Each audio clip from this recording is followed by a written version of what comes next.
How to fix Samsung A70। Hang and restart problem.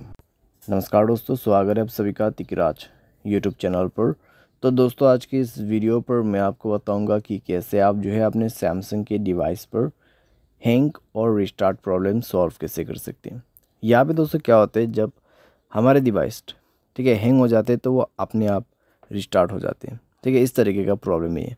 तो अगर दोस्तों आपकी जो डिवाइस है ठीक है सैमसंग का, वो भी अगर हैंग हो जाते, हैंग होने के बाद अपने आप रिस्टार्ट भी हो जाते, तो ये किस तरीके का प्रॉब्लम है, ठीक है, और आपको कैसे ये प्रॉब्लम फिक्स करना होगा, आज के इस वीडियो पर मैं आपको सॉल्यूशन बताने वाला हूँ। वीडियो को अंत तक देखिए, जो भी सॉल्यूशन मैं आपको बताऊँगा उसको फॉलो करें, आपका प्रॉब्लम सॉल्व हो जाएगा।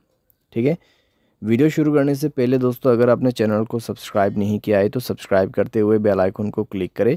अगर आप ऑनलाइन पैसा कमाना चाहते हैं तो वीडियो डिस्क्रिप्शन पर आपको लिंक मिल जाएगा। किसी भी प्रॉब्लम के रिगार्डिंग पर आप हमें ट्विटर पर फॉलो करके मैसेज करें। तो चलिए दोस्तों, वीडियो शुरू करते हैं। तो यहाँ पे दोस्तों जो हैंग एंड रिस्टार्ट प्रॉब्लम है, ठीक है, तो उसको फिक्स करने के लिए आपको सबसे पहले तो स्टोरेज में से क्लीन अप करना होगा। स्टोरेज को क्लीन कीजिए और मोबाइल पे कई सारे एप्लीकेशंस है तो उसको डिलीट कीजिए। ठीक है, बहुत बड़ा एप्लीकेशंस आप यूज़ करते हैं तो उसका डेटा को क्लियर करके यूज़ कीजिए, इससे आपका जो रैम है वो खाली होगा। ठीक है, और कोई भी दोस्तों एप्लीकेशन जो कि बैड एप्लीकेशंस होगा उनको भी डिलीट कर दीजिएगा। बैड एप्लीकेशन जैसे कि कोई अननोन वेबसाइट से इंस्टॉल किया हुआ एप्लीकेशन, ठीक है, तो उनको डिलीट कीजिए और अपने स्पेस को फ्री अप कीजिए। उसके बाद माय फाइल्स पे जाए और यहाँ पे भी दोस्तों स्टोरेज को फ्री अप कीजिएगा। ठीक है, जब स्टोरेज आपका 40 to 30% एम्प्टी हो जाएगा तब आप अपने मोबाइल सॉफ्टवेयर को अपडेट करेंगे। ठीक है, मोबाइल सॉफ्टवेयर को अपडेट करेंगे। मोबाइल सॉफ्टवेयर अपडेट होने के साथ ही साथ आपका प्रॉब्लम सॉल्व हो जाएगा। ठीक है, तो हैंग और रिस्टार्ट का जो इशू है आप इसी तरीके से फिक्स कर सकते हैं।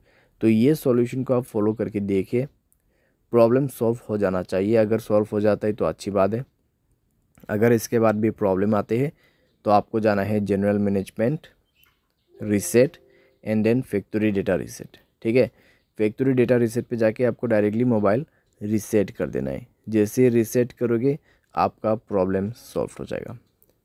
तो इस तरीके से दोस्तों आप अपने हैंग एंड रिस्टार्ट प्रॉब्लम को फिक्स कर सकते हैं। तो जितना भी मैंने आपको सॉल्यूशन बताया दोस्तों, उसी को फॉलो कीजिएगा तो आपका प्रॉब्लम सॉल्व हो जाएगा। आपको कोई भी दिक्कतें बाद में नहीं होगा। ठीक है, तो जो पॉसिबल सॉल्यूशन था मैंने आपको वही बताया, तो आप भी उसी को फॉलो कर लेना। उम्मीद करते हैं आपको ये वीडियो पसंद आया होगा। Thanks for watching.